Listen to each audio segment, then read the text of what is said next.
Hello, and welcome to Global Data Themes Instant Insights.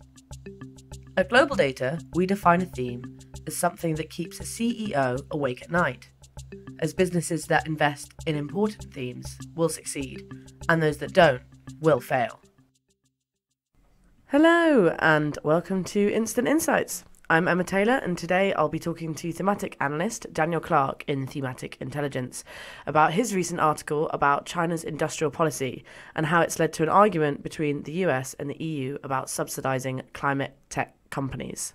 So, Dan, what's going on between the US and the EU at the minute? What's the source of this feud?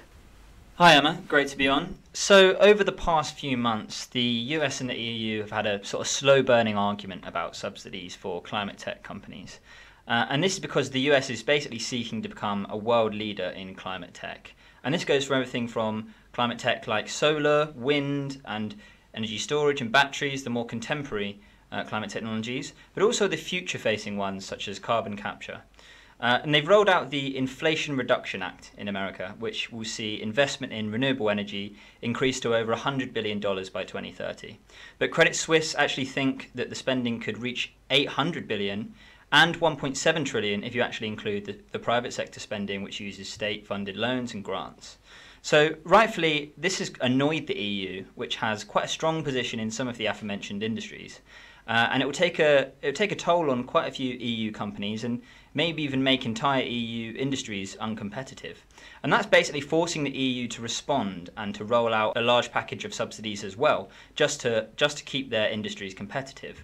But obviously Europe is suffering quite a lot financially right now because of the war in Ukraine, and the US has the ability to subsidise its nascent climate tech industries at about 2 to 3 times more than the EU can. Right, but your article talks about China's industrial policy. What is China's role in this story, and where do they fit in? Well, it's funny, isn't it? We've all known that China has been subsidising its renewable energy and also emerging tech companies for some time. And they act as an investor and a broker. So they invest in these industries very early, and this can come in the form of subsidies or tax credits. And they also act as a broker, so they help these companies across the value chain work together a little bit better. And this basically has led to supply chain dominance of certain sectors. We've seen this in the battery sector, but it also exists in other climate technologies such as solar and wind. But in recent years, China has not been spoken about as a rising power anymore, but actually as a risen one. And what's more, for various reasons, countries in the West are starting to see China much more as a malign global power rather than an economic partner. Therefore, what you're seeing in the US right now is that the US are recognizing the geopolitical weak points that they have in terms of these future energy technologies vis-a-vis China. And they're therefore investing quite heavily to make sure they're no longer reliant on China, and also that they can become a leader in these industries. And there you have it. This is what I would call the zero-sum domino effect. Once one country subsidizes and is seen as a malign actor that you can't rely on, the rest have to follow or accept their position of reliance on that said actor. So it's a classic case of if you can't beat them, join them. And who knew that applied to industrial policy?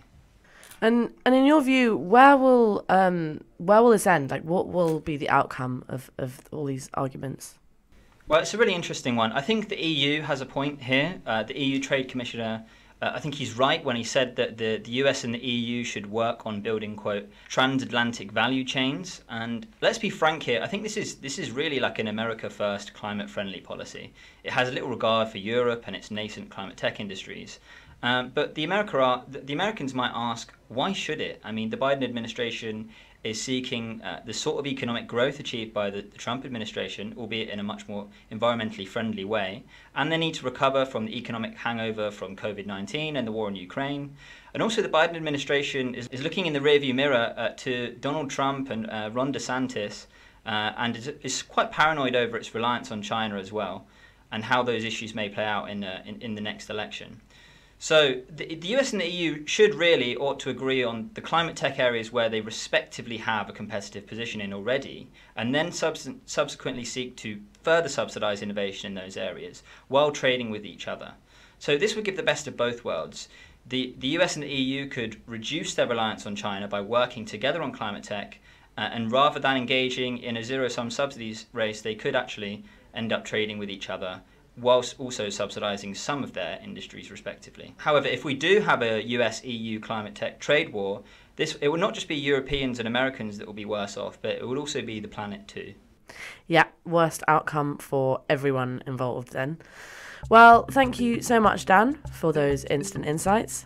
Thanks for listening, and from us in Thematic Intelligence, see you next time.